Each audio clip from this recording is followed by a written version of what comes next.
Very happy Onam wishes to all Malayalis from Supani Tata. மலையாள தேசத்தை பிரகல்லாதனுடைய பேரன் மகாபலி சக்கரவர்த்தி உண்மையிலே சிறப்பாக மக்கள் மீது அன்பு கொண்டு ஆண்டு கொண்டிருந்தான். இந்த யுகத்தினுடைய மரபுப்படி ஒரு மன்னன் நிறைய யாகங்கள் ஹோமங்கள் எல்லாம் செய்யணும். அந்த மாதிரி செய்யறது இவன் நிறைய அஸ்வமேத யாகங்களே செஞ்சு இந்திர பதவியை அடைவதற்கு முயற்சித்தான். ஆபத்து ஆபத்து, நாராயணா சரணடைந்தேன், தேவலோகத்தை காப்பாற்றுங்கள், தேவலோகத்தை காப்பாற்றுங்கள், மகாபலி சக்கரவர்த்தி மன்னனாக போகிறான், தேவலோக இந்திரனாக போகிறான், காப்பாற்றுங்கள் அப்படின்னு ஓடுறான். இந்திரனே, நீ சொல்வது அனைத்தையும் கேட்டோம், நீ சொல்வது சரியே. மகாபலி என்னதான் நல்லவனாக இருந்தாலும் அவனுக்கு கொஞ்சம் செருக்கு அதிகமாகிவிட்டது. அதனால் எல்லோருக்கும் ஆபத்து, அவனை அடக்கியாக வேண்டும்.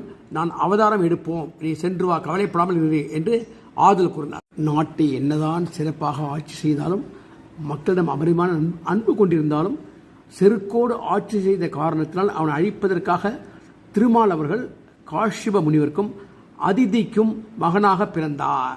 அவன் உருவம் குள்ளமாக இருந்த காரணத்தால் அவனுக்கு வாமனர் அவன் பேர் வச்சாரப்பா. மகாபலி சக்கரவர்த்தி இந்த முறை ரொம்ப உக்ரமாக யாகம் பண்ணுறான். யாகத்தை முடிச்சதுக்கப்புறம் எல்லா பண்ணுறவங்களுக்கும் எல்லா வேதம் தெரிஞ்சவங்களுக்கும் அவங்க எதை கேட்குறாங்களோ அதை தானமாக கொடுக்குறது வழக்கம். அது மாதிரி இப்போ யாகத்தை முடிக்க போகிறான்.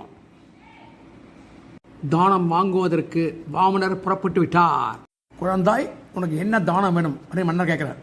வெறும் 3 அடி நிலம் வேண்டும் என்று கேட்கின்றார் வாமனர். குழந்தாய், தருகிறேன் என்றார் மகாபலி சக்கரவர்த்தி. மகாபலி வந்திருக்கிற குள்ளன் சாதாரண குள்ளன் கிடையாது, ஆபத்தானவன். நீ அவனுக்கு தானம் கொடுக்காதேன்னு அசுரகுரு சுக்கராச்சாரியர் சொல்றார். ஆனால் மன்னன் அதை செவிசாய்க்கவில்லை. குரு மகாபலியை காப்பாற்றுறதுக்காக ஒரு வண்டா வந்து தீர்த்தம் கொடுக்குற அந்த பாத்திரம் இல்லையா, அதில் உள்ளுக்குள்ள புகுந்து தீர்த்த விடாது மறைக்கிறார். மகாவிஷ்ணுக்கு தெரியாத சுக்கராச்சாரிய பிளான் என்ன ஒரு தர்பையால் அந்த கிண்டியுடைய முனையில குத்துறாரு. சுக்கராச்சாரிய ஒரு கண்ணு பொட்டையாகி விடுகிறது. கொடுக்கப்பட்டது முதல் அடியால் வானத்தை அளந்து விடுகிறார். 2வது அடி கொண்டு பூமியையும் அளந்து விடுகிறார். அண்ணா 2 அடி எடுத்துட்டேன், 3வது அடிக்கு எங்க போறது, என்ன கொடுக்க போற? 3வது அடிக்கு தலையை குனிந்து மன்னர் தன் தலையை காட்டுகிறார். 3வது அடியாக வாமனர் தன் பாதத்தை மன்னரின் தலையில் வைக்கின்றார். மகாபலி பாதாள உலகத்தை அடைகிறார். நாட்டின் மீதும் மக்கள் மீதும் பற்று கொண்ட மகாபலி சக்கரவர்த்தி ஆண்டுக்கு ஒரு முறையாவது வந்து நான் நாட்டு மக்களையும் நாட்டையும் பார்க்க வேண்டும் என்று வேண்டுகோள் வைக்கிறார். ஆகட்டும், வாமனர் ஆசை கூறுகிறார். அப்படி மகாபலி சக்கரவர்த்தி ஆண்டுதோறும் ஆவணி மாசத்தில் திருவோண நட்சத்திரம் வருகின்ற நாளை ஓணம் என்று கொண்டாடுகிறார்கள்.